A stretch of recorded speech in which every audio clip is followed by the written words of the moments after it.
दोस्तों राबिया बसरी को इस दुनिया से गए हुए तकरीबन 1200 साल गुजर चुके हैं, लेकिन आज भी उनका नाम जिंदा है।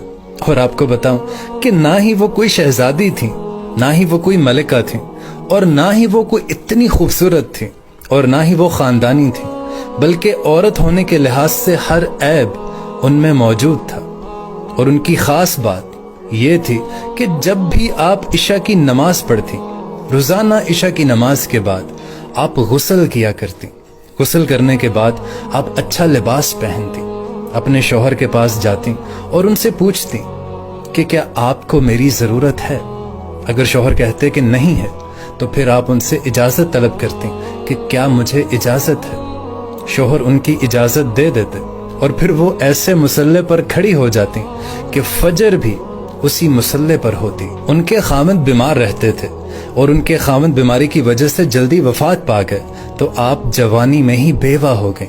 लेकिन दोस्तों उस वक्त के इमाम, बसरा के इमाम हजरत हसन बसरी रहमतुल्लाह अलैह खुद चलकर उनके घर तशरीफ लाए, खुद चलकर आए और उन्हें शादी की पेशकश की। और वो खुद चलकर इसलिए आए थे, उन्हें कोई शादी का शौक नहीं था, बल्कि राबिया बसरी तो औलाद के काबिल नहीं थी।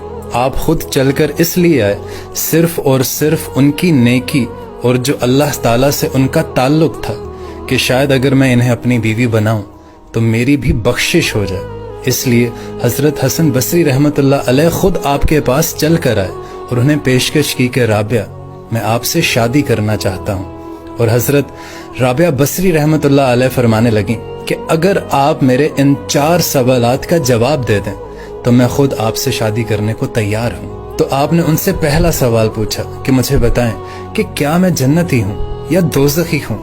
तो हजरत हसन बसरी रहमतुल्लाह अलैह फरमाने लगे कि इसके बारे में तो मैं कुछ नहीं बता सकता। फिर आपने उनसे दूसरा सवाल पूछा कि अच्छा ये बताओ कि जब कयामत में अल्लाह ताला अमाल नामे हवा में उड़ाएगा, किसी के सीधे हाथ में आएगा और किसी के उल्टे हाथ में आएगा, मुझे ये बताएं कि मेरा अमाल नामा मेरे सीधे हाथ में आएगा या उल्टे हाथ में आएगा।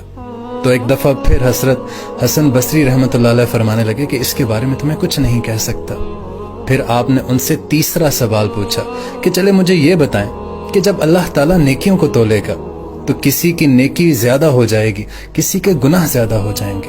आप मुझे बताइए क्या मेरी नेकियां ज्यादा होंगी या मेरे गुनाह ज्यादा हो जाएंगे। और एक दफा फिर हजरत हसन बसरी रहमतुल्लाह अलैह उनसे फरमाने लगे कि इसके बारे में भी मैं कुछ नहीं बता सकता।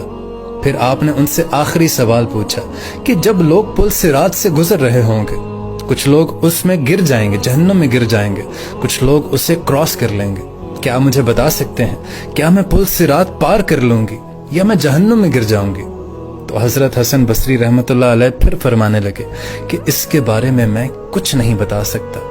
तो फिर आप फरमाने लगी कि माजरत आप यहां से जा सकते हैं, मुझे इन 4 सवालों की तैयारी करनी है।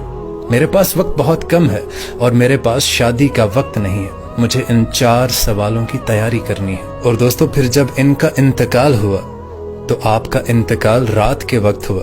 आपने अपनी फातिमा से कहा कि मुझे जल्दी से दफन कर देना, किसी को मत बताना, सुबह लोगों को बेशक बता देना, लेकिन रात को मुझे जल्दी दफना देना और मुझे कफन देना तो मेरी उसी चादर में जिसमें मैं तहज्जुद पढ़ा करती थी, मुझे उसी चादर में लपेट कर दफन कर देना। सुभान अल्लाह।